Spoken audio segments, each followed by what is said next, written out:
Physical court શરૂ થાય અને જરૂરિયાતમંદ વકીલોને 2 લાખ રૂપિયાની લોન આપવામાં આવે તેવી માંગ સાથે સુરતમાં કોર્ટ કેમ્પસમાં વકીલોએ એક દિવસના પ્રતિક ઉપવાસનો કાર્યક્રમ યોજ્યો હતો। જોકે મંજૂરી વગર આ કાર્યક્રમ યોજતા વકીલોની પોલીસે અટકાયત કરી હતી।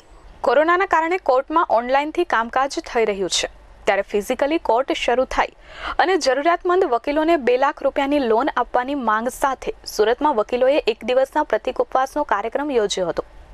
આ કાર્યક્રમ કોર્ટ કેમ્પસમાં યોજવામાં આવ્યો હતો, પરંતુ આ કાર્યક્રમની કોઈ મંજૂરી લેવામાં આવી ન હતી, જેથી વિરોધ કરી રહેલા વકીલોની પોલીસે અટકાયત કરી હતી।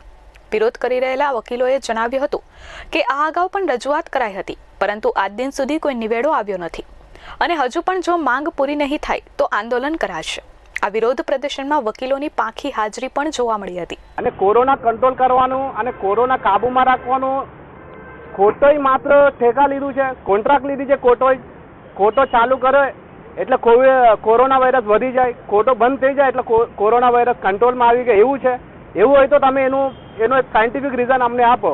કોર્ટો સાથે આવું ભેદભાવ કેમ છે અને આ ભેદભાવ થાય એટલા માટે એને અટકાવવા માટે અને ફરીથી વકીલશ્રીઓને હિતમાં થતા વકીલશ્રીઓને આર્થિક સદ્ધરતા માટે 2 લાખ રૂપિયાની લોન માટે અમે આજ રોજ પ્રતિક ઉપવાસનું આયોજન કરેલ છે।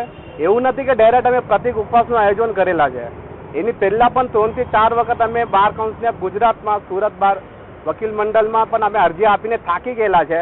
હવે અમારી સહનશક્તિની પરીક્ષા છે, એટલે અમે આજ રોજ આ પગલું ભરીને અને સરકારને અને નામદાર કોર્ટને એક મેસેજ આપવા માંગીએ છીએ કે હવે અમારી સહનશક્તિ પૂરી થઈ ગઈ છે, હવે તમે કાર્યવાહી કરો, નહીં તો અમે એના કરતાં પણ વધારે ઉગ્ર સ્વરૂપમાં ધરના કરવામાં આવશે।